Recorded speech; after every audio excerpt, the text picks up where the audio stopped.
اعوذ باللہ من الشیطان الرجیم بسم اللہ الرحمن الرحیم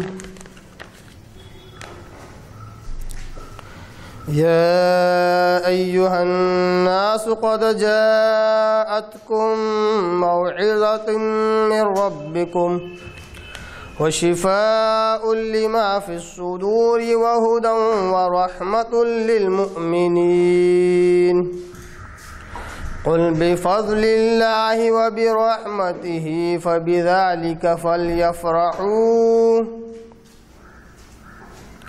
هو خير مما يجمعون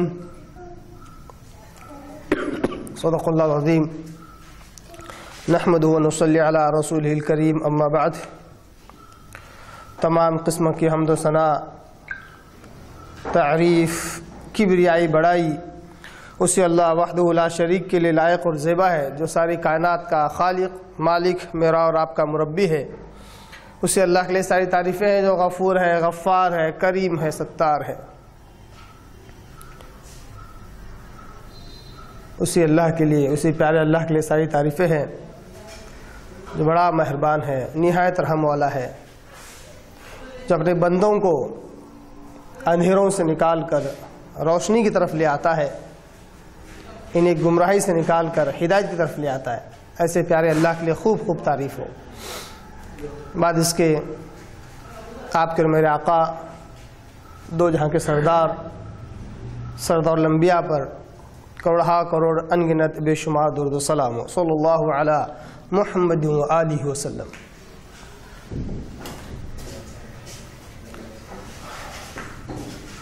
قابل احترام بزرگوں، عزیز دوستوں، نوجوان ساتھیوں، اللہ اور اس کے رسول سے محبت کرنے والے دیوانوں،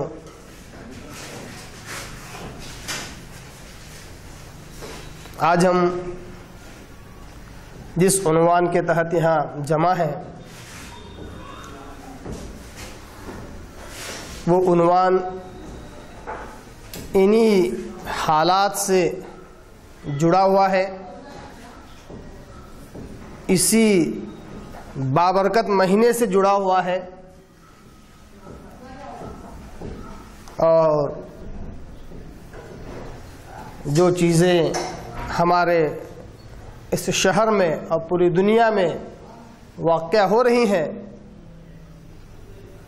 جس کو مسلمان بڑے جوش و خروش کے ساتھ، بڑے جذبے کے ساتھ منا رہے ہیں، اسی سے جڑا ہوا یہ عنوان ہے.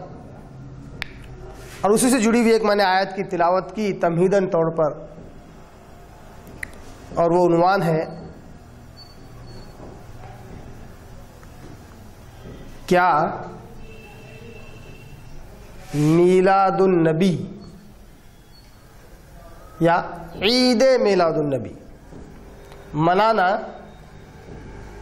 قرآن مجید سے ثابت ہے؟ اس عنوان کی غرض و غایت کیوں ہے؟ اس عنوان کی ضرورت کیوں پڑی؟ اس عنوان کی ضرورت اس لیے پڑی کیونکہ بعض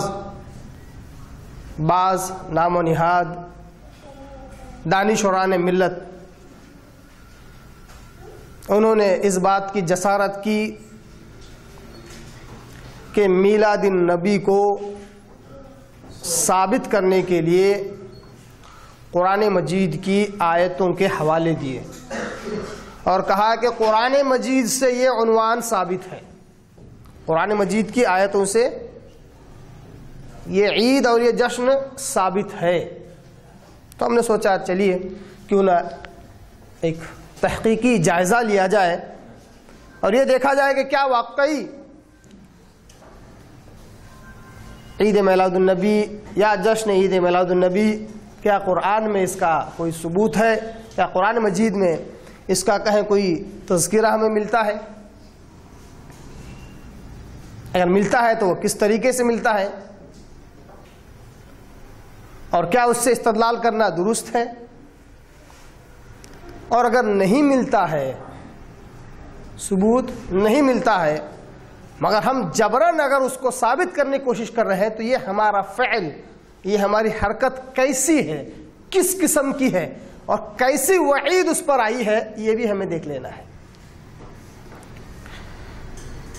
آج آپ کے آگے ایک اصول بیان کرتا ہوں، اس اصول کو یاد رکھیے انشاءاللہ العزیز۔ میں سمجھتا ہوں امت مسلمہ کے اگر ایک ہزار اگر اختلافی مسائل ہوں تو انشاءاللہ اس اصول کے تحت ایک چٹکی میں آپ کے آگے 1000 کے 1000 قریب سارے کے سارے حل ہو جائیں گے، ایک آدھ کوئی رہ جائے گا۔ جو رہ جائے گا سمجھ لیجئے وہ کافی علمی ہے، کافی تحقیق اس کے لیے ضروری ہے، تب جا کے وہ بھی انشاءاللہ حل ہو جائے گا۔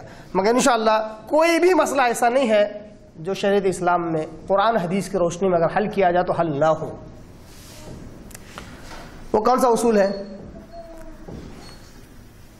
دو فریقین اگر آپس میں بحث کر رہے ہوں، جھگڑا کر رہے ہوں، ان کا آپس میں تنازع ہو کسی شے پر، کسی مسئلے پر، تو سب سے پہلے اختلاف یہ ہوتا ہے کہ دونوں کے پاس دلیل نہیں ہوتی ہے، یا کسی ایک کے پاس دلیل نہیں ہوتی ہے، وہ اس کی وہ صرف بزعم خویش ایک دعویٰ ہوتا ہے، جس دعوے کی بنیاد پر وہ اعلان کرتا ہے کہ یہ مسئلہ حق پر ہے۔ اور ظاہر سی بات ہے جس کے پاس کوئی دلیل ہی نہ ہو تو ایسا دعویٰ جو دلیل سے خالی ہو وہ بیکار ہے، بغیر دلیل کے دعویٰ بیکار۔ یہ پہلا مرحلہ ہے۔ دو میں سے ایک کے پاس صرف دعویٰ ہے، دلیل ہی نہیں ہے، دوسرے کے پاس دلیل تو ہے کم سے کم۔ دوسرا مرحلہ، دلیل دونوں کے پاس ہے، دلیل دونوں کے پاس ہے، ثبوت دونوں کے پاس ہے، حوالے دونوں کے پاس ہے۔ اب یہ دیکھا جائے گا کہ کس کے پاس صحیح دلیل ہے، کس کے پاس صحیح سے مراد آتھینٹک، جسے ہم کہتے ہیں انگریزی میں مستند، کس کے پاس آتھینٹک اور مستند دلیل ہوگی، اس کی بات میں وزن ہوگا، اس کی بات میں وزن ہوگا۔ جیسے ایک کے پاس یہ دلیل ہے کہ وہ کہتا ہے کہ ہمارے پیر صاحب نے، ہمارے امام صاحب نے جمعہ کے خطبے میں یہ کہہ دیا، یہ دلیل ہے، اور یہ کہہ رہا ہے کہ پیارے آقا صلی اللہ علیہ وسلم نے حدیث میں اس طرح کہا ہے، دونوں باتیں ایک ہی مسئلے پر ہیں، تو دونوں میں سے کس کو ترجیح دی جائے گی؟ جس کے پاس پیارے آقا صلی اللہ علیہ وسلم کی حدیث موجود ہے اس کی بات پر ترجیح دی جائے گی۔ حالانکہ اس کے پاس دلیل ہے، مگر اس کے بعد جو دلیل ہے وہ کسی کا قول ہے جو اس نے کچھ دن پہلے کہیں کسی مسجد میں سن لیا۔ تیسرا مرحلہ ہے، دونوں کے پاس مستند اور اتھینٹک دلیل ہے، دونوں کے پاس مستند اور اتھینٹک دلیل ہے، پروف ہے، ثبوت ہے دونوں کے پاس، اور دونوں کے دونوں صحیح ہیں، دونوں کے دونوں صحیح، دونوں کے پاس جو دلیل ہے وہ دونوں صحیح ہے۔ گویا کہ ایک اپنے مسئلے پر دعویٰ کر رہا ہے اور کہہ رہا ہے کہ یہ دعوے کے لیے یہ دلیل ہے اور صحیح بخاری کی حدیث دے رہا ہے، دوسرا بھی اپنا دعویٰ کر رہا ہے اور دلیل کے لیے صحیح بخاری کی حدیث دے رہا ہے۔ اب مسئلہ بڑا پیچیدہ ہو جاتا ہے، مسئلہ بڑا کہ دونوں دعوے دار ہیں، دونوں کے پاس دلیل ہے، دونوں کے پاس صحیح بخاری جس کے تعلق سے علماء متفق ہے کہ افصح الکتاب بعد کتاب اللہ، اللہ کی کتاب کے بعد سب سے صحیح ترین کتاب صحیح بخاری، اس کا حوالہ، اس کا ریفرنس، اس کی دلیل دونوں کے پاس ہے۔ اب کس کی بات صحیح مانی جائے گی؟ یہ اصل مسئلہ ہے، یہ اصل مرحلہ ہے۔ یہاں دیکھا یہ جائے گا کہ استدلال کس کا صحیح ہے، یہ بہت امپورٹنٹ ہے۔ اختلاف کو حل کرنے کے لیے کیا چاہیے؟ اختلافات کو حل کرنے کے لیے اصل جڑ اس کی وہ ہے استدلال، جس کو ہم انگریزی میں کہیں گے ایکسٹریکشن آف پوائنٹ۔ استدلال یعنی یہ جو دلیل دی جا رہی ہے کیا واقعی اس میں وہ بات موجود ہے؟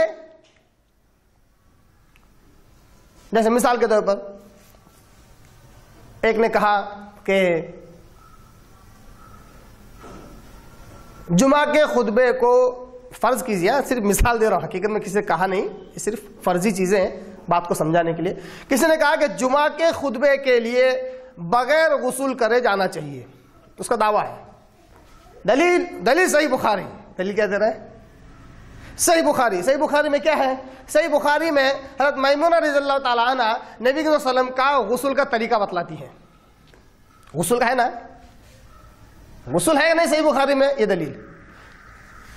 دوسرا کہہ رہا ہے نہیں، جمعہ کے لیے غسل کر کے جانا چاہیے. صحیح بخاری کی حدیث ہے، آپ صلی اللہ علیہ وسلم کہتے ہیں کہ جمعہ کا دن ہے، اس دن غسل کرو، نہاؤ، عطر لگاؤ، خوشبو لگاؤ وغیرہ وغیرہ. بہت ساری حدیثیں صحیح بخاری کے اندر موجود ہے، وہ حدیث پیش کر رہا ہے. اب دونوں میں کون صحیح ہے؟ کس کی بات میں وزن زیادہ ہے؟ جس کے استدلال صحیح ہے. جس کا استدلال، اس کا استدلال کیوں غلط ہے؟ صرف غسل والی حدیث اٹھا کر کاپی پیسٹ کر دیا، فارورڈ کر دیا، دے دیا، کہا یہ لو یہ دلیل. ارے اس میں جمعہ کا تذکرہ کہاں ہے؟ جمعہ کا تذکرہ ہی نہیں ہے اس میں تو صرف غسل کا ہے. ایسا میرے ساتھ ایک مرتبہ ہوا، ایک صاحب نے پوچھا کہ سراج بھائی یہ حدیث نہیں، سراج بھائی یہ جو ہے میٹر صحیح ہے کیا؟ اس کا حوالہ ہی دیا ہوا ہے. تو اس میں کچھ ایسا تھا، کوئی مسئلہ بھول رہا ہوں میں، کہ کوئی ایک بات بیان کی گئی تھی اور اس کے لیے حدیث حوالہ دیا ہوا تھا. اب میں نے جب اوریجنل کتاب میں، شاید مسند احمد کا حوالہ تھا، اوریجنل کتاب میں جب کھول کر دیکھا تو وہ حوالہ ہی نہیں تھا وہاں پہ. مطلب اس میں کچھ دوسری ہی بات تھی. دلیل تو دے دی اس نے اپنی بات کے لیے، مگر وہاں وہ بات موجود ہی نہیں تھی اس حدیث میں. اس کو کیا کہتے ہیں؟ استدلال غلط ہے نا. یہ اگر اصل مسئلہ، مرحلہ، سٹیج اگر آپ کو سمجھ میں آ جائے، بہت سارے ہزارہا کروڑہا مسائل ہمارے حل ہو سکتے ہیں. استدلال، اب یہ استدلال ظاہر سی بات ہے ہر کوئی عام و خاص نہیں سمجھ سکتا اس استدلال کو. علماء الحمدللہ کافی اچھے سے سمجھتے ہیں. تو ہم کو جتنا سمجھ میں آتا اتنا ہم کوشش کریں، پھر اس کو علماء تک پہنچائے اور کہیں کہ کیا واقعی اس آیت سے یہ بات نکلتی ہے، کیا واقعی اس حدیث سے یہ بات نکلتی ہے. علماء کے اگر ہم یہ بات رکھیں تو ہم کو یہ بتلائیں گے کہ ہاں اس آیت میں یہ بات موجود ہے، اس حدیث میں یہ بات موجود ہے. کیوں؟ کیونکہ علماء الحمدللہ، یاد رکھیے علماء کے تعلق سے ایک اور اصول بیان کر رہا ہوں آپ کے آگے. جو علماء کو پوری طرح پکڑ لیتے ہیں گمراہ ہو جاتے ہیں. گمراہ ہو جاتے ہیں. جو علماء کو پوری طرح چھوڑ دیتے ہیں وہ تو ان سے زیادہ گمراہ ہو جاتے ہیں. علماء کو پکڑنا ہے دلیل کے لیے. فَاسْأَلُوا أَهْلَ الذِّكْرِ إِن كُنتُمْ تَعْلَمُونَ. اگر تم نہیں جانتے تو دلیل پوچھو. کہا اللہ نے دلیل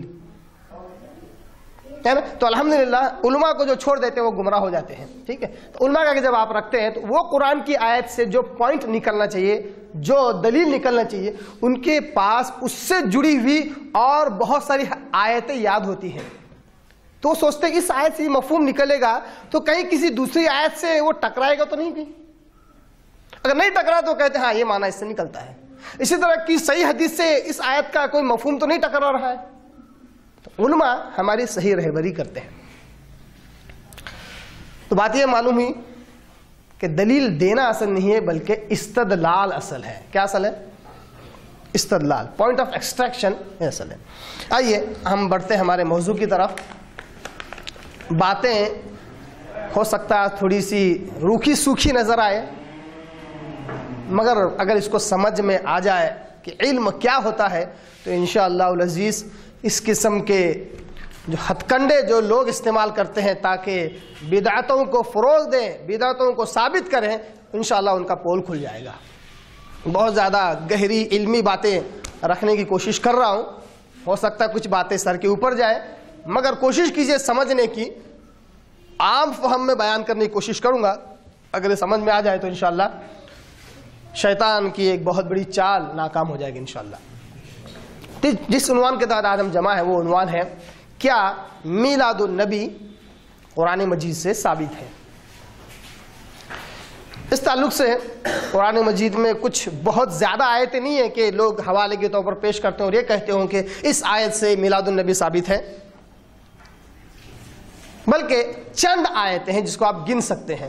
اس میں سے میں 2 آیتیں آپ کے سامنے آج رکھوں گا اور ایک آیت کو کافی تفصیل سے اس کا تجزیہ کروں گا. تجزیہ اردو بولتے ہیں نا, اگر اس کو آپ انگلش میں استعمال کرنا چاہتے ہیں تو آپ بولیں گے اس کا اچھے سے میں پوسٹ مارٹم کروں گا تاکہ اس کا صحیح میننگ سمجھ میں آ جائے. کیونکہ ظاہر سی بات ہے کوئی مسلمان قرآن کا انکار نہیں کرتا ہے, لیکن کیا قرآن سے وہی مفہوم نکالا جائے جو ہے اس میں, جس میں وہ بات موجود ہی نہیں ہے اگر وہ بات کہی جائے تو. یعنی ایک آدمی کیا کر رہا ہے, آپ کے آگے ایک ڈبہ دے رہا ہے جس میں صرف سنترے ہی سنترے رکھے ہوئے ہیں, اور ہر بار آپ کو کہتا ہے کہ آپ ہاتھ ڈالو سیب نکلے گا. کیسا لگتا ہے آپ کو؟ ارے اس میں اگر سیب موجود نہیں ہے تو سیب کیسے نکلیں گے؟ اس میں سنترا ہے تو صرف سنترے نکلیں گے. وہ کہتا نہیں, مولانا نے بولے, مولانا نے, امام صاحب نے بولے اس سے سیب نکلیں گے بھلے سنترے ہوئے کیوں نہ ہو. یہ اندھا پن ہے, اسی کو اندھی تقلید کہتے ہیں, آنکھ بند کر کے چلنا. ایک مزاحیہ بات یاد آ رہی ہے جو بچپن میں ہم کو ہمارے اساتذہ سنایا کرتے تھے کہ مسلمانوں کی حالت کیا ہے, مسلمانوں کی حالت کیسی ہے. ایک گٹھریا تھا, بھیڑ چرواہا تھا. وہ جب شام میں بھیڑوں کو لے کر آتا, مینڈے شام میں لے کر آتا, تو جنگل میں لکڑیوں کا ایک گول راؤنڈ احاطہ ہوتا تھا جہاں پہ انہیں رکھا جاتا تھا. کوئی دروازہ نہیں, کوئی دیوار نہیں, صرف لکڑیوں سے, اونچی اونچی لکڑیوں سے ایک گول دائرہ ہوتا تھا جس کے درمیان وہ بھیڑ رہتے ہیں. جب بھی وہ شام کو آتا, ایک دروازہ ہوتا جو صرف ایک لکڑی کا ہوتا, وہ لکڑی اگر نکال دی جائے تو آنے جانے کا راستہ کھل جاتا ہے. بات سمجھ رہے ہیں آپ؟ جیسے وہ شام میں آتا, جب تک کہ وہ لکڑی نکالتا, ایک آدھ بھیڑ کیا کرتا, مینڈا اس کے اوپر جمپ کرتا ہے جب تک وہ لکڑی نکال دیتا ہے. باقی مینڈے جو ہوتے ہیں نا, وہ تو یہ دیکھتے ہیں کہ پہلے مینڈے نے جمپ کیا, چھلانگ لگائی اس نے. اب دوسرے یہ نہیں دیکھتے کہ دروازہ کھلا ہے کہ نہیں کھلا ہے, وہ بھی جمپ کرتے ہیں. وہ بھی کیا کرتے ہیں, جمپ کرنا شروع کرتے. کیوں؟ انہیں پہلے سے وہی روایت ملی, وہی رسم ملا, وہی رواج ملا انہیں کہ پہلے نے جمپ کیا, حالانکہ دروازہ کھل گیا. یہ مسلمانوں کی حالت ہے کہ چلا آ رہا ہے, بس چلا آنا ہے, آنکھیں بند کرو اور چلو. اس وجہ سے کہ علماء نے کہہ دیا, مولانا نے کہہ دیا, امام صاحب نے بول دیے, نہیں. جبکہ ضرورت اس بات کی ہے کہ اس کی تحقیق کی جائے کہ کیا واقعی اس میں وہ چیز موجود ہے تاکہ ہم دلیل پکڑ سکیں. آئیے ہم بڑھتے ہیں اصل موضوع کی طرف. ایک تمہیدی بیک گراؤنڈ تھا جو آپ کے لیے پس منظر تھا جو میں نے آپ کے لیے تیار کیا. اب آئیے اصل موضوع کی طرف بڑھیں کیونکہ باتیں کافی زیادہ ہیں اور کم وقت میں ہمیں ساری باتیں آپ کے آگے رکھنی ہیں.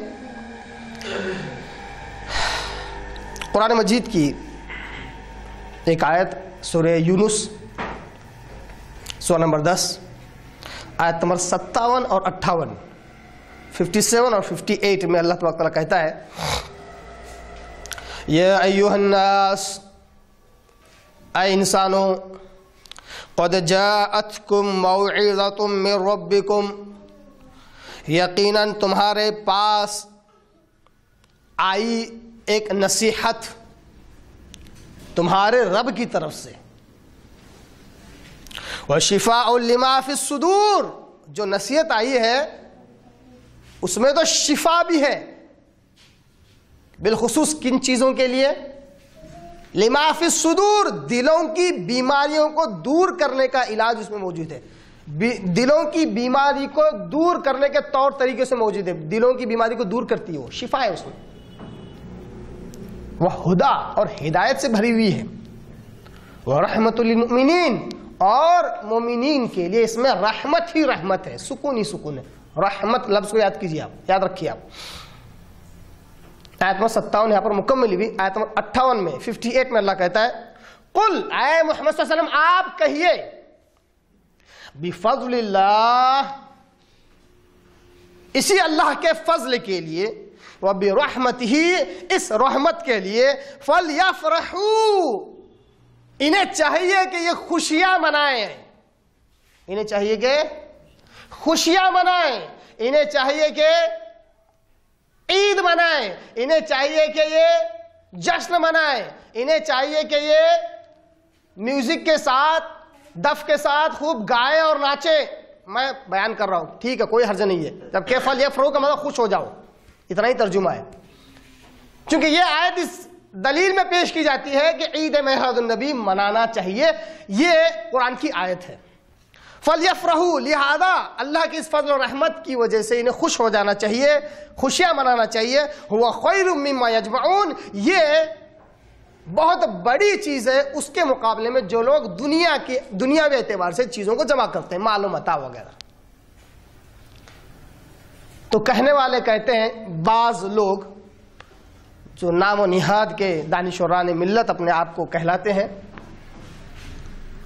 ان کا یہ کہنا کہ یہ آیت، عجیب و غریب بات ہے، کیوں کہتے ہیں، دعویٰ ہے یہ آیت قرآن مجید کے نص صریح ہے اس بات پر کہ ہر 12 ربیع الاول کو جشن عید میلاد النبی منانا چاہیے. نص صریح. بڑی حیرت ہوئی مجھے جب میں نے لوگوں کے منہ سے یہ بات سنا. کسی عام الڑ اور جاہل انسان سے نہیں، بلکہ پڑھا لکھا، عربی، اردو، انگلش سب جانتا ہے، اور یہ بات کہتا ہے کہ نص صریح. ارے اللہ کے بندے، نص صریح کا مطلب سمجھتا ہے؟ نص کس کو کہتے ہیں؟ صریح، جس میں باقاعدہ صراحت ہو. Most detailed explanation, up to the point. صراحت کا مطلب اپ ٹو دا پوائنٹ یا ٹو دی پوائنٹ، اس کو کہتے ہیں صراحت. نص صریح یعنی قرآن مجید کی ایسی آیت جس سے ایسا حکم نکلتا ہو کہ جس کا چھوڑ دینا انسان کے لیے کفر ہو جاتا ہے، حرام ہو جاتا ہے. تو کہتے ہیں یہ آیت اس بات پر نص صریح ہے کہ عید میلاد النبی منانا چاہیے. میں کہتا ہوں غلط بات. لوگوں کو اس طرح دھوکہ نہیں دینا چاہیے. اگر اس کو نص صریح کہا جائے جشن عید میلاد النبی کے لیے، تو اس میں لفظ جشن عید میلاد النبی ہونا چاہیے، تب جا کے یہ نص صریح کہلائے گی. گویا کہ آیت اس طرح ہونی چاہیے کہ اللہ تبارک و تعالیٰ نے جو تمہارے پاس نازل کیا، اس وجہ سے جشن عید میلاد النبی مناؤ. اگر ایسے الفاظ ہوتے تو ہم کہتے کہ نص صریح ہے. کہتے نہیں، اس میں یہ نص صریح ہی ہے اور اس پہ سے جشن عید میلاد النبی منانا چاہیے. لوگ کہتے ہیں، کہنے والے بعض لوگ، امام بخاری کا بڑا اچھا اصول مجھے یاد آتا ہے. امام بخاری رحمہ اللہ ان کی قبر کو نور سے بھر دے، آمین. وہ کہتے ہیں، وہ اپنے حدیث کی کتاب میں جگہ جگہ جہاں کوئی مسئلہ قرآن حدیث کے خلاف ہوتا ہے تو وہ کہتے ہیں، بعض لوگ اس طرح کہتے ہیں، حالانکہ ان کے زمانے میں اس مسئلے کو ماننے والے بہت زیادہ لوگ تھے. جس مسئلے کی امام بخاری رحمہ اللہ مانتے تھے، اس کے مقابلے میں جو لوگ تھے جو غلط مسئلے کو مانتے تھے وہ بہت زیادہ تھے. تب بھی وہ کہتے تھے بعض لوگ. اس کا مطلب معلوم ہوا کہ اگر غلط پر اکثریت جمع ہو تب بھی وہ بعض کہلائے گی. بعض لوگ. حق پر اگر ایک بھی جمع ہو تو کافی ہے، پوری دنیا کے لیے کافی ہے نا. تو بعض لوگ یہ کہتے ہیں کہ اللہ تبارک تعالیٰ نے کہا کہ جو رحمت میں نے تمہاری طرف بھیجی ہے اس وجہ سے تمہیں خوشیاں منانا چاہیے. اب اس کو جوڑتے ہیں ایک اور آیت سے. ہماتن گوش ہو کر بالکل دھیان سے سنیے، کیونکہ کم وقت میں مجھے بہت کچھ بولنا ہے اور جلدی بولنا ہے.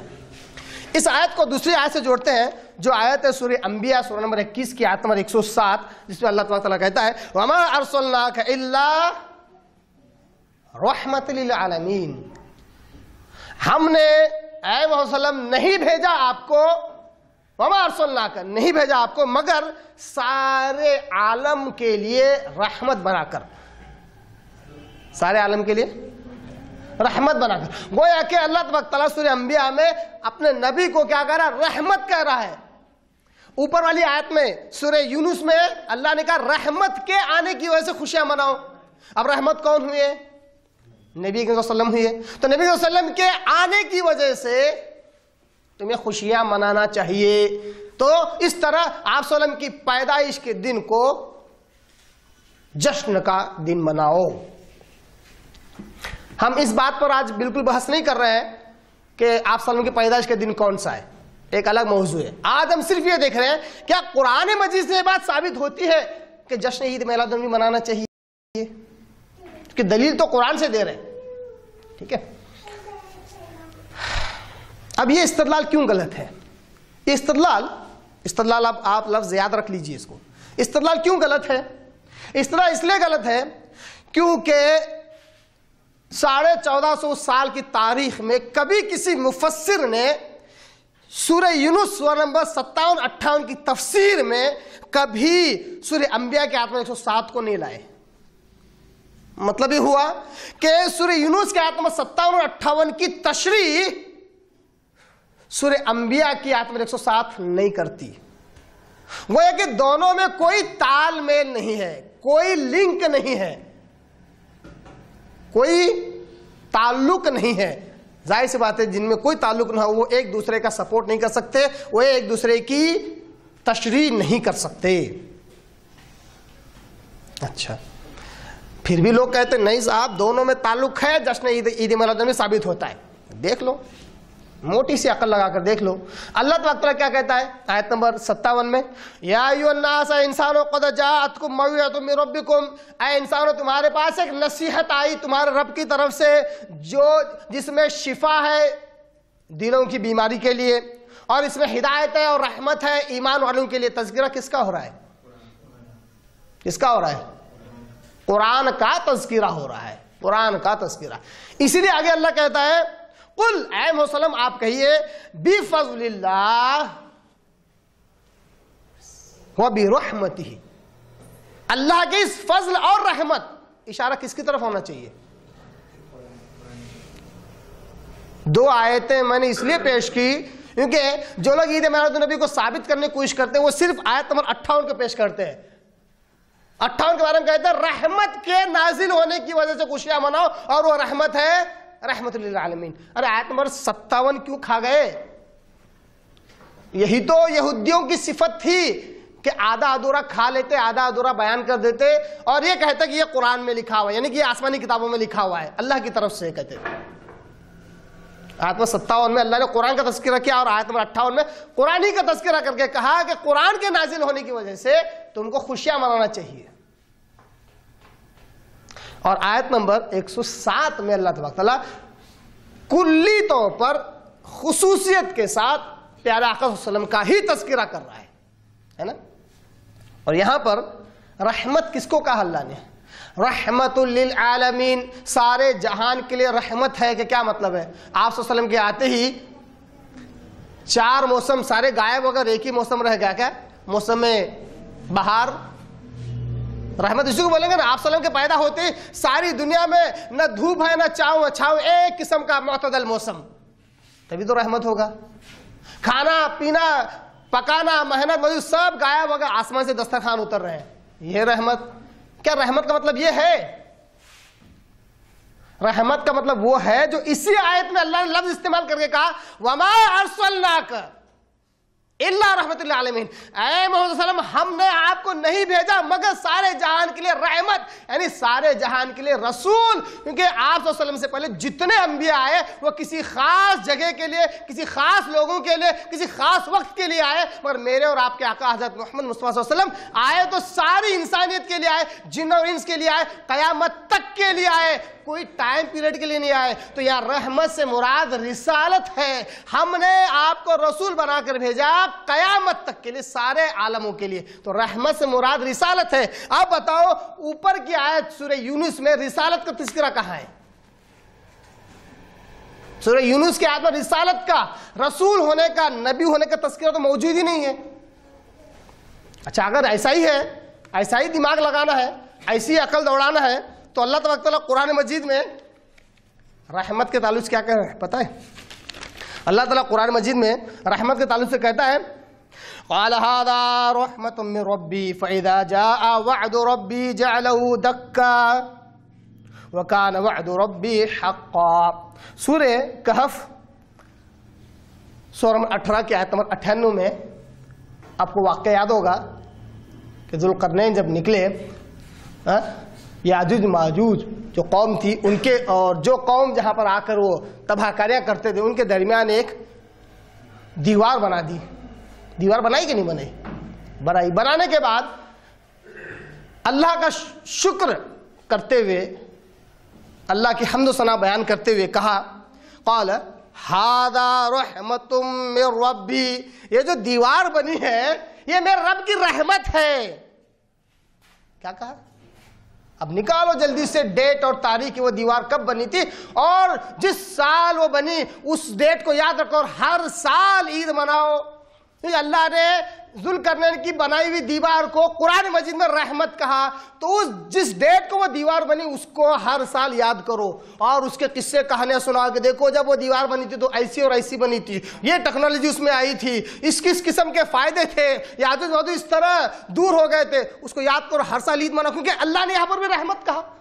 رحمت کے نازل ہونے پر، رحمت کے ملنے پر خوشیاں منانا ہے، تو ذوالقرنین کی دیوار بنانے پر بھی خوشیاں مناؤ ہر سال. کیوں نہیں مناتے؟ یہ بھی تو قرآن کی آیت ہے. آپ صلی اللہ علیہ وسلم کا رحمت بنا کر بھیجنے کی آیت جب وہاں فٹ کر سکتے ہو تو یہ آیت کیوں فٹ نہیں ہو سکتی؟ کیوں نہیں ہو سکتی؟ تم چاہو تو کوئی بھی آیت فٹ کرو اور ہم چاہیں تو کوئی بھی آیت فٹ نہ کرے. جو اصول تمہارا وہ اصول ہمارا. اور آئیے مزہ یہ بات، ایک اور جگہ اللہ تعالیٰ قرآن مجید میں کہتا ہے سورہ صاد کے اندر، سورہ نمبر 38 آیت نمبر 43 میں اللہ کہتا ہے وَوَهَبْنَا لَهُ أَهْلَهُ وَمِثْلَهُمْ مَعَهُمْ. ایوب علیہ السلام ایک بڑی شدت کی بیماری میں مبتلا ہو گئے. پھر اللہ تعالیٰ سے دعا کی کہ اللہ مجھے شیطان نے بڑی تکلیف دی ہے، تو میری بیماریاں دور کر، میری تکلیفیں مجھ سے دور کر. اللہ تعالیٰ نے ایوب علیہ السلام کی دعا قبول کیا اور ان کو ان کی بیماری سے اللہ نے شفا دیا. اس کے بعد اللہ کہتا ہے آیت نمبر 43 سورہ صاد کے اندر وَوَهَبْنَا لَهُ أَهْلَهُ وَمِثْلَهُمْ مَعَهُمْ. اللہ کہتا ہے اور ہم نے ایوب علیہ السلام کو عطا کیا ان کا پورا خاندان جو ان سے چھٹ گیا تھا، بچھڑ گیا تھا، اور اس کے برابر جو کچھ ان کا مال و متاع ان سے کھو گیا تھا اس کے برابر اور بھی ہم نے دیا. رحمتم منا، یہ جو ہم نے دیا ہے یہ ہماری رحمت سے، یہ اللہ کی رحمت ہی تو نازل ہوئی نا ان پر. ایوب علیہ السلام پر کیا نازل ہوا؟ عذاب نازل ہوا. ان کا بچھڑا ہوا خاندان ملنا کے عذاب ہے، وبا ہے کوئی، بلا ہے کوئی، رحمت ہی تو ہے، رحمت نازل ہوئی. رحمتم منا وذکریٰ لأولی الالباب. اور اللہ کہتے ہیں یہ ایک نصیحت ہے، یہ عقل مندوں کے لیے. اللہ کا رحمت ان پر نازل ہونا نصیحت. اب نکالو وہ ڈیٹ اور تاریخ جس میں اللہ تعالیٰ نے ایوب علیہ السلام کو اس بیماری سے آزاد کیا، شفا دیا، اور ان کا جو خاندان بچھڑا ہوا تھا ان کو عطا کیا. اس کے برابر اور جو کچھ ان کا مال و متاع کھو گیا تو وہ بھی اللہ نے دے دیا. اس ڈیٹ اور تاریخ کو نکالو اور خوشیاں مناؤ. کیوں نہیں مناتے؟ جب سورہ انبیاء کی آیت میں 107 وہاں فٹ ہو سکتی ہے تو یہ دو آیتیں کیوں فٹ نہیں ہو سکتی جو سورہ صاد میں ہے اور سورہ کہف میں ہے؟ ہونا چاہیے نا. تو معلوم ہوا کہ یہ استدلال بالکل غلط ہے کہ اس طرح بیان کرنا کہ سورہ یونس کی آیت میں عید میلاد النبی موجود ہے اور اس کے سپورٹ میں جو آیت لی جا رہی ہے اس کا استدلال بھی غلط ہے. اس کے سپورٹ میں جو آیت لی جا رہی ہے وہ درست نہیں ہے. اور چونکہ پہلی آیت میں اللہ تعالیٰ نے قرآن مجید کا تذکرہ کیا اور قرآن مجید ہی کے نازل ہونے کے تعلق سے اللہ نے کہا کہ اللہ کا فضل اور رحمت ہے. اور سورہ انبیاء میں اللہ تعالیٰ نے آپ صلی اللہ علیہ وسلم کی رسالت کا تذکرہ کیا ہے. رحمت سے مراد وہاں پر رسالت ہے، عام رحمت نہیں ہے جس کا تذکرہ سورہ یونس میں ہو رہا ہے. اب لوگ یہ کہتے ہیں کہ جو سورہ یونس کی جو آیت ہے، اب یہاں سے تھوڑا سا اور علمی بات شروع ہو رہی ہے اس لیے ہماتن گوش ہو کر سنیں. اب کہتے ہیں کہ اب چونکہ ثابت کرنا ہی ہے، ثابت دو لوگوں میں بحث چھڑ گئی. بحث جوں کا توں جو بھی ہوا، گھر پہ گیا وہ شخص، بیوی سے کہنے لگا کہ میں نے شرط لگائی ہے اپنے دوست سے کہ مرغی کی 3 ٹانگیں ہوتی ہیں۔ بیوی نے کہا جی کیا کرتے ہو، ہار جاؤ گے آپ، بحث میں ہار جاؤ گے، مرغی کی 3 ٹانگیں تو ہوتی نہیں ہے۔ مسکرائے جناب اور کہا میرا بڑا اعلیٰ دماغ ہے، وہاں تک کوئی پہنچ نہیں سکتا۔ وہ کیسے؟ میں ہاروں گا ہی نہیں، میں مانوں گا ہی نہیں، تم ہاروں گا کیسے؟ میں تو بس 3 ٹانگیں تو 3 ٹانگیں ہیں، بس کچھ بھی کر لو۔ یہ حال ہے نہیں، یہ آیت عبارت نبی کے لیے مطلب ہے بس۔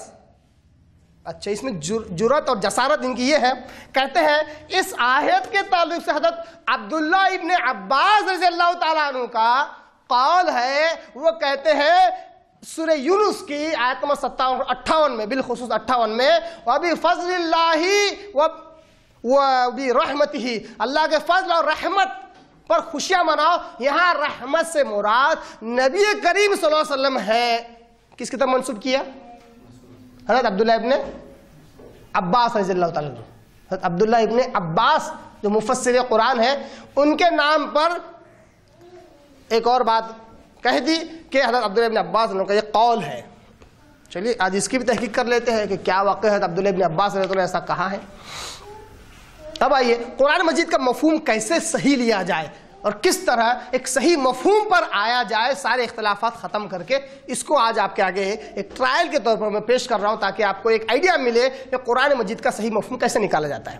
بات زیادہ تر عربی کے ساتھ ہوگی، عربی کے جملے استعمال کروں گا، اس کا ترجمہ بھی کروں گا، ہو سکتا ہے کچھ باتیں سر کے اوپر جائیں، مگر ہم آتن گوش ہو کر بالکل دھیان سے آپ سنیے، انشاءاللہ ساری باتیں سمجھ میں آئیں گی۔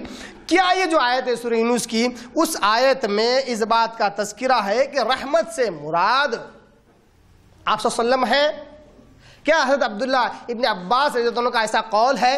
آئیے سب سے پہلے ہم اٹھاتے مشہور، سب سے مشہور تفسیر ابن کثیر، سب سے مشہور تفسیر ابن کثیر، جس کے لکھنے والے ابو الفدا اسماعیل بن عمر ابن کثیر القرشی البصری ثم الدمشقی، المتوفی 774 ہجری۔ ان کا وفات کب ہوا؟ 774 ہجری۔ وہ کہتے ہیں، اسی آیت کی تفسیر کی بات کر رہا ہوں میں، کہیں کا کہیں نہیں لا رہا ہوں، اسی آیت کی تفسیر کے بارے میں کہتے ہیں ای بہذا الذی جاءہم من اللہ من الہدی ودین الحق، اس میں جو بیان کیا گیا ہے رحمت سے مراد اور اللہ کے فضل سے مراد وہ کیا ہے؟ الذی جاءہم من اللہ، یہ وہ چیزیں جو اللہ کی طرف سے آئی۔ کیا آئی اللہ کی طرف سے؟ آیت نمبر 57 دیکھو، قد جاءتکم، آئی تمہارے پاس، موعظۃ من ربکم، تمہارے رب کی طرف سے نصیحت۔ کیا آئی اللہ کی طرف سے؟ قرآن آیا، نصیحت آئی۔ آگے کہتے ہیں فَلْيَفْرَحُوا، تو یہ جو قرآن نازل ہوا اس پر لوگوں کو خوش ہونا چاہیے۔ کون کہہ رہے ہیں؟ حافظ ابن کثیر رحمہ اللہ۔ آگے کیا کہتے ہیں؟ فَإِنَّهُ أَوْلَى مَا يَفْرَحُ بِهِ، یہ وہ چیز ہے جس پر سب سے زیادہ انسان خوش ہونا چاہیے قرآن کے نزول پر۔ هُوَ خَيْرٌ مِّمَّا يَجْمَعُونَ، یہ جو کہا گیا قرآن میں کہ جو لوگ جمع کرتے ہیں اس کے مقابلے میں قرآن کے نزول کو، قرآن کے حصول پر بہت زیادہ خوش ہونا چاہیے، کیونکہ قرآن کا حصول، قرآن کا علم، قرآن کے احکامات جاننا، یہ دنیا کے اور اس کے اندر جو خزانے اس کے جمع کرنے سے بہتر ہے۔ یہ جو کہا گیا اس کے بارے میں کیا ہے؟ ایو من حطام الدنیا وما فیہا من الزہرۃ الفانیۃ الذاہبۃ لا محالہ، اس سے مراد دنیا کا وہ مال و متاع ہے جو فانی ہونے والا ہے، اس کے مقابلے قرآن کا علم حاصل کرنا یہ بہت زیادہ فائدہ مند ہے، اللہ نے اس طرح کہا۔ اتنا ہی نہیں، امام ابن کثیر رحمہ اللہ نے اسی سپورٹ میں 2 آیتیں اور لا لی، 2 آیتیں اور لا لیے، ان 2 آیتوں کو رکھ رہا ہوں۔ پہلی آیت سورہ اسراء، سورہ بنی اسرائیل، سورہ نمبر 17 کی آیت نمبر 82 میں اللہ کہتا ہے وَنُنَزِّلُ مِنَ الْقُرْآنِ مَا هُوَ شِفَاءٌ وَرَحْمَةٌ لِلْمُؤْمِنِينَ وَلَا يَزِيدُ الظَّالِمِينَ إِلَّا خَسَارًا۔ حافظ ابن کثیر رحمہ اللہ سورہ یونس کی آیت میں رحمت کا مفہوم بیان کرتے ہوئے اس کی صحیح تشریح بیان کرتے ہوئے سورہ بنی اسرائیل کی آیت لے کے آتے ہیں دلیل کے لیے۔ یہ ہے اصل مفسر، نفسانی خواہش کے مفسر یہاں نہیں چلتے ہیں، یہ اصل مفسر کیا کہتے ہیں؟ اللہ تبارک نے قرآن مجید میں سورہ بنی اسرائیل سورہ نمبر 17 کی آیت نمبر 82 میں کہا وَنُنَزِّلُ مِنَ الْقُرْآنِ مَا هُوَ شِفَاءٌ، ہم نے قرآن میں آیتیں نازل کی ہیں جس میں شفا ہے، وَرَحْمَةُ الْمُؤْمِنِينَ، اور اس میں رحمت ہے ایمان والوں کے لیے. رحمت کہا اللہ نے وَلَا يَزِيدُ الظَّالِمِينَ إِلَّا خَسَارًا، اور اس سے ظالموں کو بس نقصان ہی نقصان ہوتا ہے. دوسری آیت لائی وقال تعالیٰ کہہ کر کہتے ہیں قُلْ هُوَ لِلَّذِينَ آمَنُوا هُدًى وَشِفَاءٌ، اے رسول اللہ آپ کہیے یہ جو قرآن ہے یہ ایمان والوں کے لیے ہدایت ہے اور اس میں شفا ہے. والذین لا یؤمنون، جو اس کی آیتوں پر جو کا تو ایمان نہیں لاتے، فی آذانہم وقر، ان کے کانوں میں توق پڑے، ان کے کان بند ہے، وقر ہے ان کے کانوں میں، بند ہے ان کے کان. وَهُوَ عَلَيْهِمْ عَمْيَا، اصل میں وہ قرآن پر اندھے بہرے ہو کر گرتے. وہ یہ نہیں دیکھتے کہ صحیح معنی کیا، وہ یہ دیکھتے کہ ہمارا جماعت اس کے تعلق سے کیا کہتا ہے، ہمارے علماء اس تعلق سے کیا کہتے ہیں، ہمارے بڑے اس تعلق سے کیا کہتے ہیں، بس وہی بیان کر دیتے ہیں، اصل آیت کا مفہوم چھوڑ دیتے ہیں. وہی بات کر رہا ہے وَهُوَ عَلَيْهِمْ عَمْيَا، وہ اس پر اندھے بہرے ہو کر گرتے ہیں. أُولَٰئِكَ يُنَادَوْنَ مِن مَّكَانٍ بَعِيدٍ، یہ ایسا جیسے کسی دور دراز کے مقام سے کسی کو بلایا جائے اور اندھا ہو، پلٹ کر جا رہا ہے. کیسا لگتا ہے؟ ایک تو پلٹا ہوا ہے جا رہا ہے، اندھا بھی ہے، اور پیچھے سے اس کو دور دراز سے کوئی آواز دے رہا ہے. کوئی آواز سن سکتا ہے اس کی؟ نہیں. یہ دو آیتیں، یہ جو آیت ہے یہ سورہ فصلت آیت نمبر 44 ہے، حامیم سجدہ. فصلت سعودی عرب کی جو قرآن ہے اس میں فصلت لکھا ہوگا، جو ہندوستانی کتاب قرآن ہے اس میں حامیم سجدہ لکھا ہوا ہے. اس کی آیت نمبر 44 میں اللہ نے یہ بات کہی. تو امام ابن کثیر رحمہ اللہ نے یہ آیت لا کر کیا بیان کیا؟ اس سے قرآن مراد ہے نا. آئیے آگے بڑھتے ہیں. ہم کو کم سے کم 7 مفسرین کی تفسیریں دیکھنا ہے. کتنے جو مشہور ہے؟ 7 مفسرین. اس کے علاوہ 35 40 50 کے نام تو میرے کو معلوم ہے، اب سب کا لاؤں تو کافی لمبا ہو جاتا تھا، ہے نا. 7 مشہور لایا ہوں جو ہر ایک کے پاس متفق ہیں. جیسا کہ سب سے پہلے ابن کثیر رحمہ اللہ. دوسرے نمبر پر لاتے ہیں ہم الجامع الاحکام القرآن نام سے ایک تفسیر لکھی گئی جس کو تفسیر قرطبی کہتے ہیں.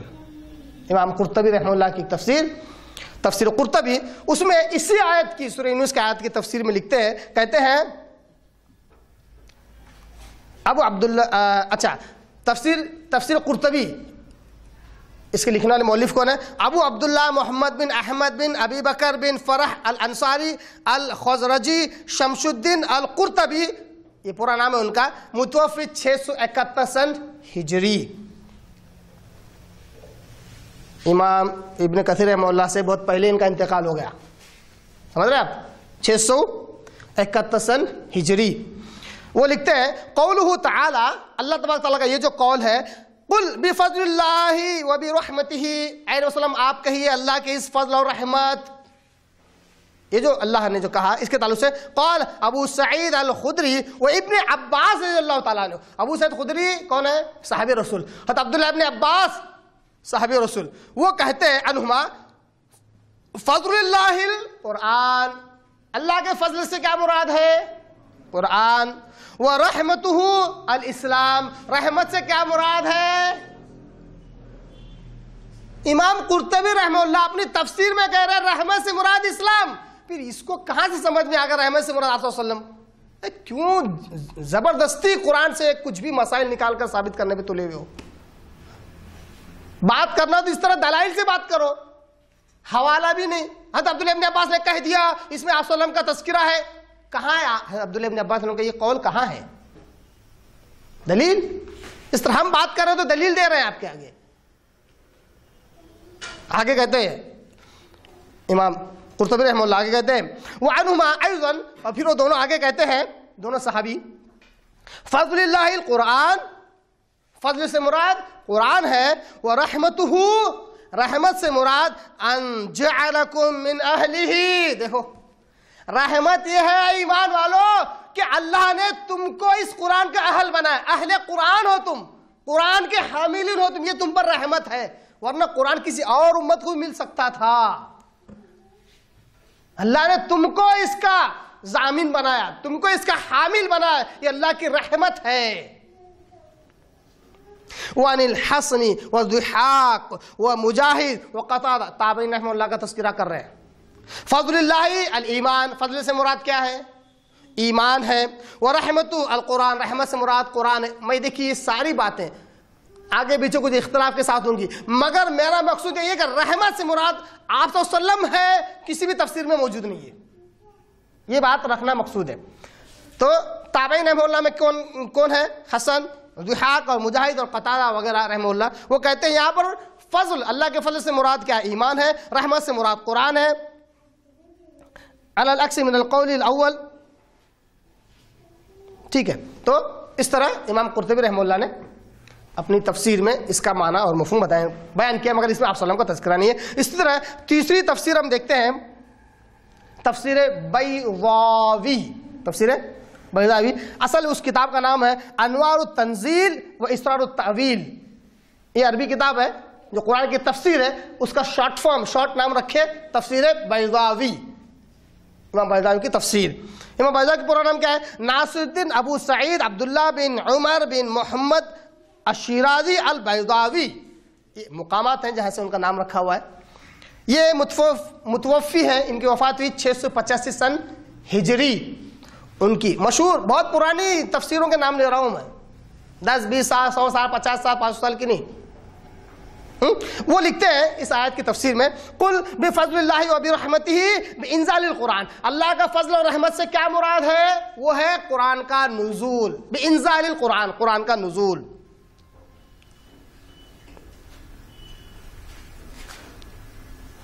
اب کچھ عربی گرامر کے ساتھ وہ ضمیر کس کو کہتے ہیں، اس کے بعد مصدر کس کو کہتے ہیں، اس لفظ میں، اس آیت میں اس کا تذکرہ کرتے ہیں۔ اس کے بعد کہتے ہیں کہ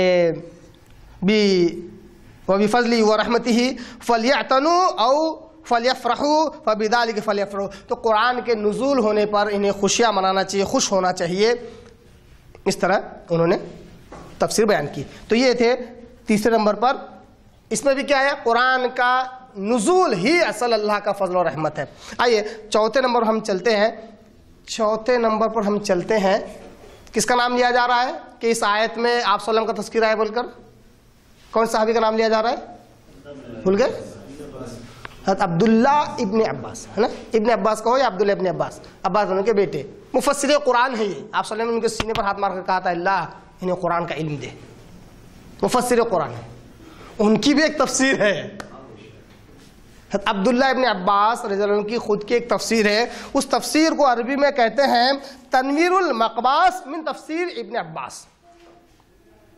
وہ ہے کہ عام طور پر چھوٹے شارٹ فارم میں بولیں گے اس کو تفسیر ابن عباس۔ اس میں اچھا یہ کیا کون ہے؟ یہ عبداللہ ابن عباس ہے رضی اللہ تعالیٰ عنہ، ان کا انتقال ہوا سن 68 ہجری میں، 68 ہجری میں۔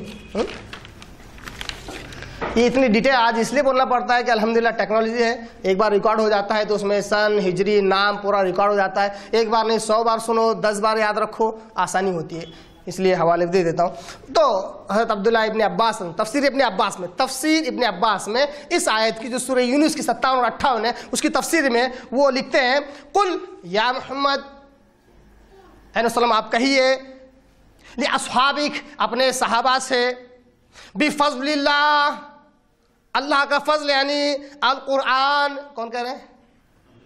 عبداللہ ابن عباس، الذی اکرمکم بہ، یہ وہی چیز ہے جس سے اللہ نے تمہیں عزت دی، قرآن ہے اس لیے مسلمانوں کی عزت ہے، آج قرآن سے دور ہو تو عزت کہاں سے ملے گی؟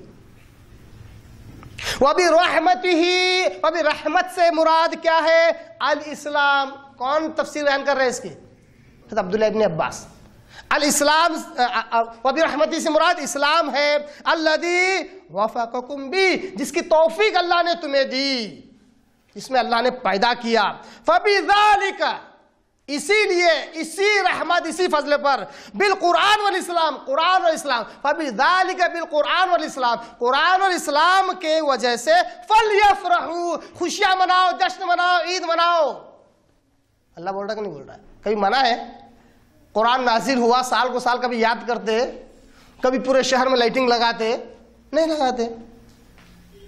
کبھی زوردار نعتیں لگاتے قرآن نازل ہوا بول کے؟ کرنے کا ہے تو کرو نا، غلط کریں گے ہم کو معلوم ہے، کرنا ہے تو کم سے کم جو بات اس دلیل میں نکل رہی ہے اس پر عمل کر کے بتاؤ، جو بات ہے اس کو تو چھوڑ دیا اور تیسری بات نکال لیا اور ناچنے لگ گئے، پورے شہر کو پریشان کر کے رکھ دیا، ٹریفک جام،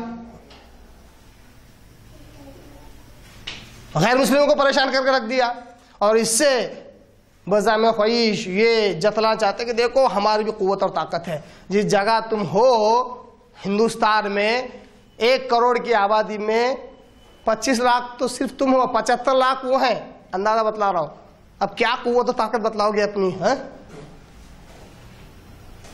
یہ قوت و طاقت بتلانے کی یہ طریقہ نہیں ہے کہ روڈوں پر جشن منایا جائے، نعرے لگائے جائے، جھنڈے لہرائے جائے، یہ طاقت کا مظاہرہ نہیں ہے، یہ جہالت کا مظاہرہ ہے۔ خیر، تو حضرت عبداللہ ابن عباس رضی اللہ عنہ کیا کہتے ہیں کہ قرآن اور اسلام کی وجہ سے لوگوں کو خوش ہونا چاہیے، خوشیاں منانا چاہیے، ہوا خیر، یہ بہت بہتر ہے ان کے لیے، یعنی قرآن اور اسلام بہت بہتر ہے، مما یجمعون، وہ چیزیں جو لوگ جمع کرتے ہیں، جمع کرنے سے کیا مراد ہے؟ مما یجمع الیہود المشرکون من الاموال، یہود اور مشرک جو مال جمع کرتے ہیں اس سے یہ بہت بہتر ہے کہ قرآن کو یاد کیا جائے، اسلام کو قبول کیا جائے۔ اب حضرت عبداللہ ابن عباس کی تفسیر سے ہمیں معلوم ہوا کہ حضرت عبداللہ ابن عباس نے ایسا نہیں کہا۔ ٹھیک ہے، آئیے آگے بڑھتے ہیں پانچویں تفسیر کی طرف، جو تفسیر جلالین، یہ بھی بہت مشہور ہے، یہ جن کے نام میں بتا رہا ہوں یہ مدارس میں پڑھائے جاتے ہیں، چاہے کوئی مدرسہ ہو، اس جماعت کا نام نہیں لے رہا ہوں، کوئی مدرسہ ہو وہاں پر تفسیر ابن کثیر پڑھائی جاتی ہے، تفسیر جلالین پڑھائی جاتی ہے، تفسیر قرطبی پڑھائی جاتی ہے، جن کے 3 نام میں آپ کے آگے لیے مدرسے میں نصاب میں داخل ہے۔ ٹھیک ہے، تفسیر جلالین میں جس کے لکھنے والے ہیں، جس کے مؤلف ہے جلال الدین محمد بن احمد المحلی، متوفی 864 سن ہجری، 864 سن ہجری۔ اس کے ایک اور ہے، 2 مفسر ہیں اس کے، وہ جلال الدین عبد الرحمن بن ابی بکر السیوطی، متوفی 911 سن ہجری۔ دونوں جلال اس لیے تفسیر جلالین کہا گیا، یعنی 2 جلال لوگوں کی لکھی ہوئی، 2 جلال نام کے لوگوں کی لکھی ہوئی تفسیر جلالین۔ پہلے جلال الدین محمد بن احمد، اور دوسرے جلال الدین عبد الرحمن بن ابی بکر۔ ٹھیک ہے، تفسیر ہے، اس کے اندر کیا ہے؟ قل بفضل اللہ سے مراد الاسلام، وبرحمتی سے مراد القرآن۔ کہیں مل رہا ہے آپ صلی اللہ علیہ وسلم کا نام؟ مل رہا ہے؟ نہیں مل رہا ہے۔ فبذالک الفضل والرحمہ فلیفرحوا، تو یہ جو اللہ کا فضل ہے قرآن کا اور اسلام کا، اس وجہ سے لوگوں کو خوش ہونا چاہیے۔ فلیفرحوا هو خیر مما یجمعون، ان چیزوں کے مقابلے میں جو لوگ جمع کرتے ہیں، اسے مراد کیا ہے؟ من الدنیا، دنیا کا جو مال متاع ہے اس کے مقابلے میں قرآن اور اسلام کے ملنے پر ان لوگوں کو خوشیاں منانا چاہیے۔ مسلمان ہے بلکہ کبھی سالوں سال عید نہیں مناتے، بقرعید اور رمضان میں جو سب سے زیادہ مشکل مسلمانوں کا ہوتا ہے کہ 11-12 بجے سے پہلے اٹھتے نہیں، کیونکہ عیدگاہ میں 11-12 کے بعد نماز کا ٹائمنگ ہوتا ہے۔ عید کے دن تو یہ حال ہے، جو سال میں ایک بار آتی ہے اس کو صحیح ڈھنگ سے خوشی نہیں منا پا رہے ہیں، اور اپنی طرح سے نئی عیدیں نکال کر خوشیاں منا رہے ہیں مسلمان، تو یہ بدبختی نہیں ہو تو کیا ہے؟ آئیے اس کے بعد 6ٹھی تفسیر ہم دیکھتے ہیں، تفسیر خازن، اور بھی زیادہ پرانی ہے یہ تفسیر خازن، اس کا پورا نام ہے لباب التعویل فی معنی التنزیل، یہ عربی کتاب ہے، اس کو تفسیر خازن کہتے ہیں۔ اس کے لکھنے والے علاء الدین علی بن محمد بن ابراہیم بن عمر الشیحی ابو الحسن المعروف بالخازن، متوفی 741 سن ہجری، یہ بہت پرانی تفسیر ہے۔ اس میں وہ لکھتے ہیں کہ ان ابن عباس والحسن والقتادہ، ابن عباس، حسن اور قتادہ تینوں کہتے ہیں فضل اللہ الاسلام، فضل سے مراد اسلام ہے، وہ رحمت ہی القرآن، رحمت سے مراد قرآن ہے نا۔ وقال ابو سعید الخدری جو صحابی رسول ہے، وہ کہتے ہیں فضل اللہ القرآن، اللہ کے فضل سے مراد قرآن ہے، وہ رحمتہ ان جعلنا من اہلہ، اور اس کی رحمت سے مراد اللہ نے ہمیں حامل قرآن بنایا، قرآن کے اہل بنایا، یہ اللہ کی رحمت ہے۔ آئیے 7ویں تفسیر دیکھ لیتے ہیں، تفسیر طبری۔ تفسیر طبری جس کو عربی میں کہتے ہیں جامع البیان فی تعویل القرآن، جامع البیان فی تعویل القرآن، یہ تفسیر طبری ہے، یہ بھی بہت مشہور ہے. اس کے لکھنے والے ہیں، اس کے مفسر ہیں محمد بن جریر بن یزید بن کثیر بن غالب العملی ابو جعفر الطبری، متوفی 310 ہجری. بہت پرانے ہوگا، 310 ہجری. وہ کہتے ہیں حدثنی علی بن، اچھا اس میں تو بہت کمال ہے، تفسیر طبری میں حدیث لاتے ہیں وہ سند کے ساتھ، اس کا مفہوم بیان کرتے ہیں اس لفظ کا. ہم کیا دیکھ رہے ہیں آج پتہ ہے آپ کو؟ آپ جو ڈوب گئے گہرائی سے، صرف رحمت کا صحیح معنی کیا ہے، ہم ساتھ ساتھ تفسیر گہرائی میں جا کر اس کا صحیح معنی تلاش کر رہے ہیں. صرف رحمت، قرآن مجید کا جو لفظ رحمت ہے وہ بھی عام نہیں ہے، اس کا مفہوم کوئی اپنی من مرضی سے بیان نہیں کر سکتا. نفسانی خواہش کا پیروکار اپنی من مرضی سے رحمت جو لفظ ہے وہ عام نہیں، اس کا معنی مفہوم اپنی مرضی سے نہیں بیان کر سکتا، اس کے لیے بھی اتنی گہرائی میں جانا پڑتا ہے. تو تفسیر طبری میں وہ کہتے ہیں کہ حدثني علي بن الحسن ازدي قال حدثنا ابو معاوية عن الحجاج عن عطية عن ابي سعيد الخدري في قوله قل بفضل الله وبرحمته فبذلك فليفرحوا قال بفضل الله القرآن وبرحمته ان جعلكم من اهله. یہ وہی بات ہے جو اوپر بھی آئی کہ حضرت ابو سعید خدری پوری سند بیان کر کے صحابی کا نام لے کر آخر راوی کہتے ہیں صحابہ صحیح مفہوم بیان کرتے ہیں نا. کتنے صحابہ کے نام آ رہے ہیں ہمارے پاس، اتنے تابعین عظام کے نام آ رہے ہیں ہمارے پاس کہ رحمت کا صحیح مفہوم کیا ہے نا. تو کہتے ہیں کہ ابو سعید خدری رضی اللہ عنہ نے کہا کہ اللہ کے فضل سے مراد قرآن ہے اور رحمت سے مراد قرآن کے حامل بنانا ہے نا. اس کے بعد اس میں حدیث نمبر بھی ہے میرے پاس، حدیث نمبر 17669 تفسیر طبری کے اندر حدیث نمبر کے ساتھ لاتے ہیں. وہ پوری سند لا رہے ہیں، سند نہیں پڑھوں گا، راویوں کے نام ہیں، آخر میں جو رہیں گا وہ پڑھوں گا. اس کے اندر آخر میں جو ہے عن ہلال بن یوسف، وہ کہتے ہیں قل بفضل اللہ وبرحمتہ فبذلک فلیفرحوا سے مراد قال بالاسلام الذی ہداکم، یہ اسلام ہے فضل سے مراد، وبالقرآن الذی علمکم، اور یہ قرآن ہے جو اللہ نے تمہیں سکھایا. اسلام قرآن، اسلام قرآن، اسلام قرآن، یہی مفہوم ہم دیکھ رہے ہیں.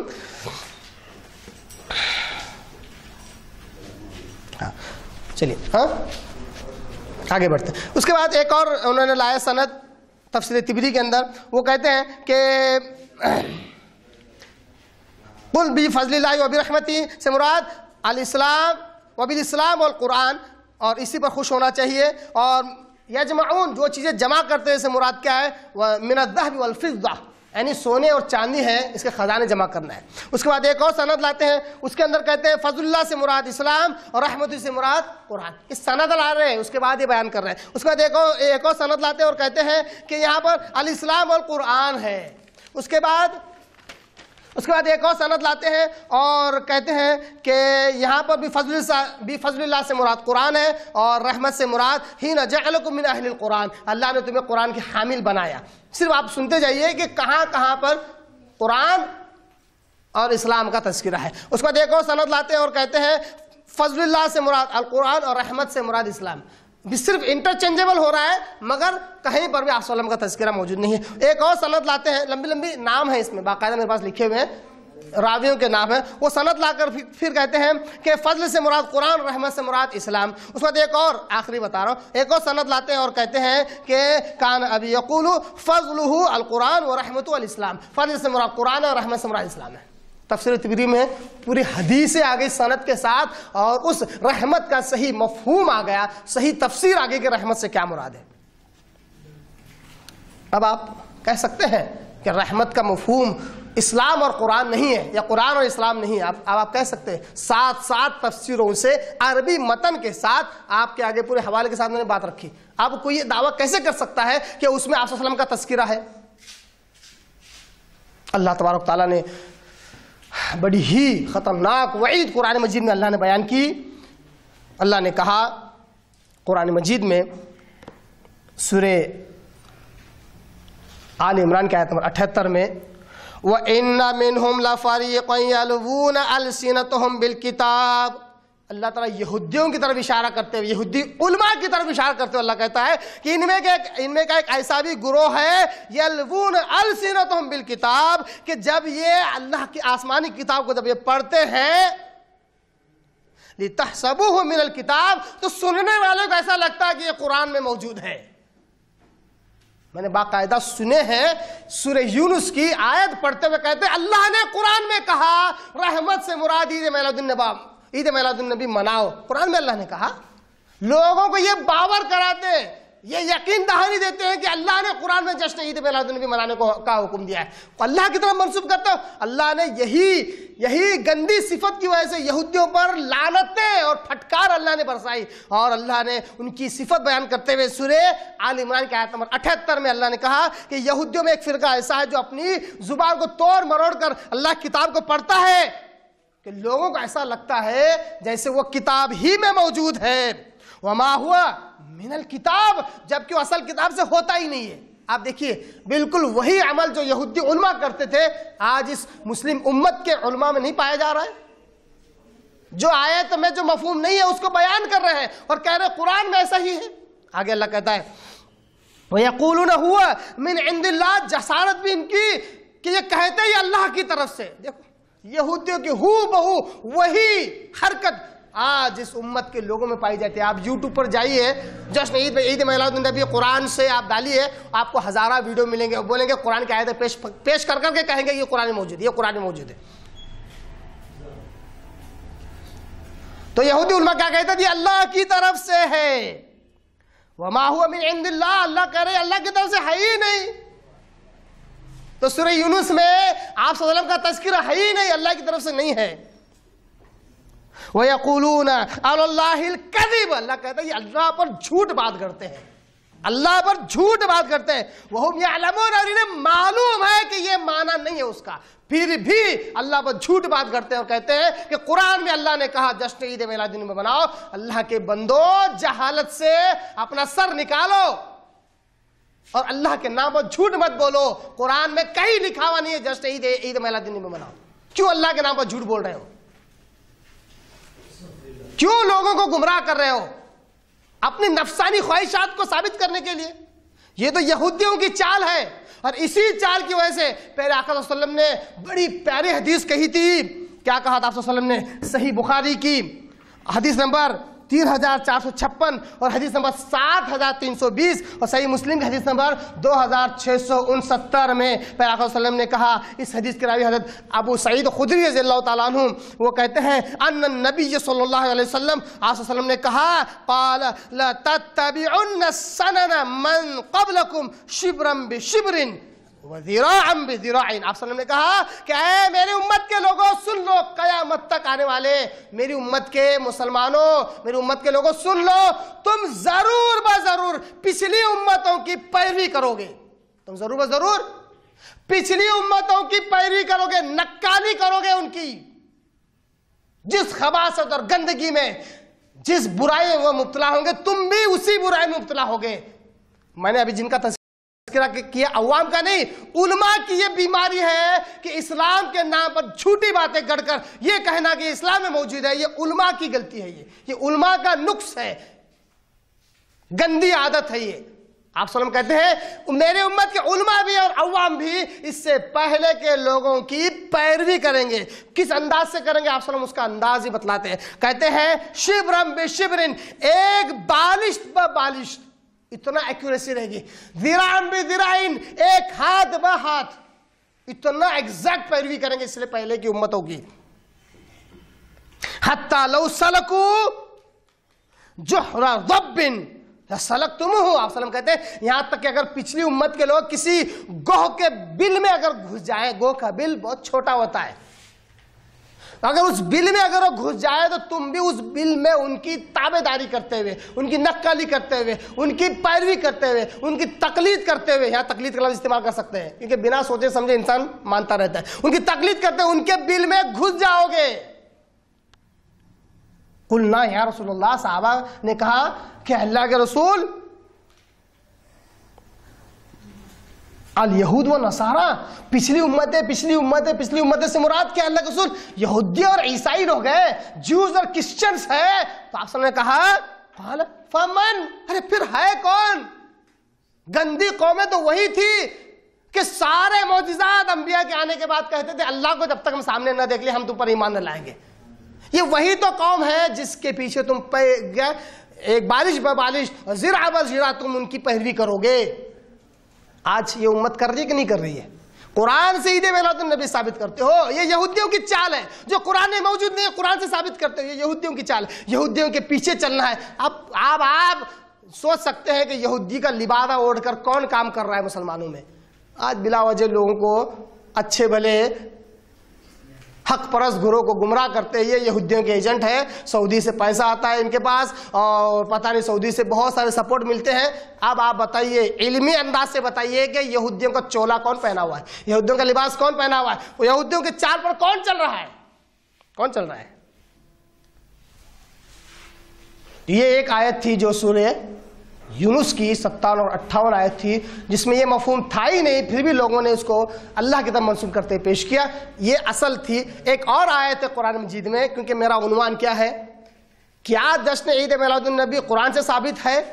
تو قرآن میں ایک اور آیت ہے جس سے عید میلاد النبی ثابت کیا جاتا ہے۔ اتنا ڈیٹیل تو نہیں بیان کروں گا، انشاءاللہ کبھی موقع ملا تو اس کو بھی اسی طرح اس کا پوسٹ مارٹم کر کے اس کا صحیح مفہوم رکھوں گا آپ کے آگے انشاءاللہ، اس کا صحیح تجزیہ رکھوں گا۔ اب آئیے صرف منطقی طور پر اصل مفہوم اس آیت کا ہم جان لیتے ہیں۔ ایک اور آیت ہے سورہ مائدہ کی سورہ نمبر 5 کی آیت نمبر 112 سے لے کر 114 تک، جس میں اللہ تبارک تعالیٰ کہتا ہے وَإِذْ قَالَ الْحَوَارِيُّونَ يَا عِيسَى ابْنَ مَرْيَمَ هَلْ يَسْتَطِيعُ رَبُّكَ أَن يُنَزِّلَ عَلَيْنَا مَائِدَةً مِّنَ السَّمَاءِ۔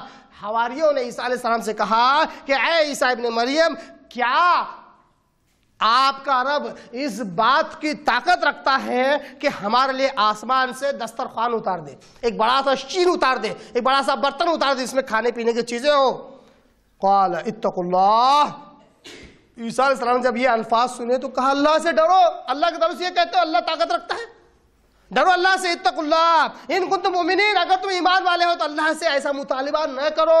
آیت نمبر 112 یہاں پر مکمل ہوئی۔ آیت نمبر 113 میں اللہ کہتا ہے قالوا نريد ان ناكل منها، انہوں نے اپنا اصل مقصد بیان کیا، کہا وہ دسترخوان اگر آسمان سے آئے تاکہ ہم اس میں سے کھا سکیں، لَتَطْمَئِنَّ قُلُوبُنَا، اور ہمارے دلوں کی اطمینان ہو جائے کہ آپ اللہ کے رسول ہیں، یہ سچا دین ہے۔ یہ وہی انداز ہے جس طرح ابراہیم علیہ السلام نے بھی کہا تھا، کوئی حرج نہیں، تاکہ ہمارا دل مطمئن ہو جائے کہ ہم حق پر ہیں۔ وَقَدْ صَدَقْنَا وَقَدْ صَدَقْتَنَا، اور اس بات پر ہم یقین کرنا چاہتے ہیں کہ آپ نے ہم سے سچ کہا۔ آسمان سے دسترخوان اترے اور ہم دیکھ کے اس میں سے کھائے، یہ بہت بڑی دلیل ہو جائے گی، بہت بڑا معجزہ ہو جائے گا۔ وَنَكُونَ عَلَيْهَا مِنَ الشَّاهِدِينَ، اور اس واقعے پر ہم گواہ رہے اور لوگوں کے آگے بولتے رہے کہ ہاں ہمارے سامنے آسمان سے دسترخوان اترا تھا، یہ اللہ کے نبی اور پیغمبر سچے ہیں، ہم گواہ رہے۔ آیت نمبر 113 مکمل۔ آیت نمبر 114 جس سے یہ دلیل دی جاتی ہے کہ اس آیت سے معلوم ہوتا ہے کہ آپ صلی اللہ علیہ وسلم کی پیدائش پر عید منانا چاہیے۔ آیت نمبر 114 سے دلیل دی جاتی ہے۔ آئیے وہ آیت کیا ہے؟ عیسیٰ ابن مریم اللہم قال عیسیٰ ابن مریم، عیسیٰ علیہ السلام نے ان حواریوں کے جواب میں کہا اللہم ربنا انزل علینا مائدۃ من السماء، اے اللہ تو ہمارے لیے آسمان سے دسترخوان اتار، وتکون لنا عیدا، تاکہ وہ جس دن اترے وہ ہمارے لیے خوشی منانے کا دن ہو جائے، ہمارے لیے خوشی منانے کا دن ہو جائے، لأولنا و آخرنا، ہمارے پہلوں کے لیے بھی ہمارے بعد والوں کے لیے بھی، آج جو ہے ان کے لیے بھی اور آنے والے لوگوں کے لیے بھی، اس دن کو ہم یاد کرتے رہے، اس دن ہم خوشی منائے جس دن وہ دسترخوان اترا، اللہ ہمارے لیے اتار دے۔ وہ آیتم منک، اور تیری طرف سے ایک زبردست دلیل ہمارے لیے ہو، ورزقنا، اللہ ہمیں رزق کھلا آسمان سے ہی صحیح، وَإِنَّكَ أَنْتَ خَيْرُ الرَّازِقِينَ، بے شک تو سب سے بہتر رزق دینے والا ہے۔ آیت نمبر 114 سے لوگ یہ ثابت کرتے ہیں، یہ ثابت کرنے کی کوشش کرتے ہیں، ایک ناکام کوشش کرتے ہیں کہ اس میں جشن عید میلاد النبی منانے کی دلیل ہے۔ کہتے ہیں کہ ایک معمولی دسترخوان آسمان سے اترے تو خوشی کا دن منایا جا سکتا، تو نبی صلی اللہ علیہ وسلم اگر پیدا ہو تو خوشی کا دن کیوں نہیں ہو سکتا؟ استدلال غلط ہے، دلیل صحیح ہے۔ پہلے کیا کہا ہم نے شروعات میں؟ استدلال بہت امپورٹنٹ ہوتا ہے، سارے اختلافات وہیں ختم ہوتے ہیں۔ استدلال کیوں غلط ہے؟ اصطلاح اس لیے غلط ہے کہ حواریوں نے کہا کہ اگر آسمان سے دسترخوان نازل ہو جو کہ ایک نبی کے ہاتھ کا معجزہ ہے نا، اس معجزے سے نبی کی رسالت ثابت ہو رہی ہے. کیا ثابت ہو رہی ہے؟ معجزے سے نبی کی رسالت ثابت ہوتی ہے. تو معجزے کے آنے سے نبی کی رسالت ثابت ہو رہی ہے اور خوشی کا دن بن رہا ہے. اب آپ سوچئے نبی صلی اللہ علیہ وسلم کا آنا کہ کوئی معجزہ ہے، نبی کریم صلی اللہ علیہ وسلم کا پیدا ہونا کوئی معجزہ ہے. اگر کوئی ایسا گمان رکھے تو وہ نعوذ باللہ اسلام سے نکل جائے گا. نبی صلی اللہ علیہ وسلم کا پیدا ہونا کوئی معجزہ نہیں ہے، کیونکہ آپ صلی اللہ علیہ وسلم کا پیدا ہونا کسی نبی کی دلیل نہیں ہے، بلکہ آپ صلی اللہ علیہ وسلم کا پیدا ہونا یہ خود ایک دلیل ہے کہ اللہ موجود ہے. اللہ موجود ہے. انبیاء کا بھیجا جانا اس بات کی دلیل ہے کہ اللہ موجود ہے، کیونکہ اللہ تعالیٰ اپنے بندوں سے بڑی محبت کرتا ہے. وہ نہیں چاہے گا کہ وہ گمراہ اور جہنم میں جائے. انبیاء کا بھیجا جانا دلیل ہوتی ہے کہ اللہ موجود ہے، خالق موجود ہے. تو آپ صلی اللہ علیہ وسلم کا پیدا ہونا کوئی معجزہ نہیں ہے. اب اس آیت میں معجزے کا تذکرہ ہے اور جو بات ثابت کی جا رہی ہے اس میں نبی کے پیدا ہونے کا تذکرہ ہے، کسی معجزے کا نہیں. تو معجزہ اور نبی کا پیدا ہونا دونوں میں کوئی تعلق نہیں. اس کو کہتے ہیں تمثیل. تمثیل کے پیدا کرنے کے لیے، تمثیل دینے کے لیے، موازنہ کرنے کے لیے اصل چیز کا ہونا اور اس میں علت کا ہونا ضروری ہے. یہاں پر اصل چیز ہی موجود نہیں ہے. اصل چیز کیا ہے؟ معجزہ. اصل کا پیدا ہونا معجزہ اصل نہیں ہے نا. جب اصل نہیں ہے تو کوئی علت ہی نہیں نکلتی، کوئی وجہ ہی نہیں نکلتی کہ اس سے دلیل لی جائے. اس کے علاوہ بہت سارے نکات نکالے جا سکتے ہیں. یہ ثابت کیا جا سکتا ہے کہ یہ آیت عید کے لیے نہیں ہے، جشن منانے کے لیے نہیں ہے. آئیے اس کم وقت میں کوشش کیا میں نے کہ کچھ باتیں آپ کے آگے رکھوں اس تعلق سے کہ قرآن مجید میں اس بات کا ثبوت نہیں ہے کہ جشن منانا چاہیے عید میلاد النبی. اور جو لوگ اس بات کی کوشش کرتے ہیں وہ یہودیوں کی چال پر چل رہے ہیں. اللہ تبارک تعالیٰ ان سب کو ہدایت سے نوازے. اللہ تبارک تعالیٰ انہیں ہدایت کے نور سے نہلا دے اور ان کے دلوں کی گمراہی کو دور کرے. اور جو اپنی ضد پر اڑے ہوئے ہیں اللہ تبارک تعالیٰ انہیں دور کی گمراہی میں لے جا کر پھینک دے، کیونکہ وہ اسی ضد پر اڑے ہوئے ہیں. اور اللہ تبارک تعالیٰ کہتا ہے کہ میں میرے بندے کے گمان کے مطابق رہتا ہوں. وہ گمان ہی یہ کر رہے ہیں کہ قرآن میں باتیں موجود ہیں جبکہ موجود نہیں ہے. اللہ تبارک تعالیٰ اس کو اسی گمراہی میں چھوڑ دیتا ہے. جہاں اللہ نے قرآن کی یہ صفت بیان کیا کہ ہدایت دیتا ہے وہیں گمراہ بھی کرتا ہے. یہ وہی صفت کا نتیجہ ہے کہ قرآن ہی سے وہ گمراہ ہو رہے ہیں. اللہ سے بالخصوص ہم یہاں جو بیٹھے ہیں اور وہ تمام عالم کے مسلمان جو اللہ اس کے رسول کے شیدائی اور اللہ اس کے رسول کے دیوان ہیں، ان کے لیے ہم یہ دعا کرتے ہیں کہ اللہ ہمیں بالخصوص صراط مستقیم پر قائم رکھ، اسی پر ہمیں زندہ رکھ اور اسی پر ہمیں موت دے. وآخر دعوانا ان الحمد للہ رب العالمین.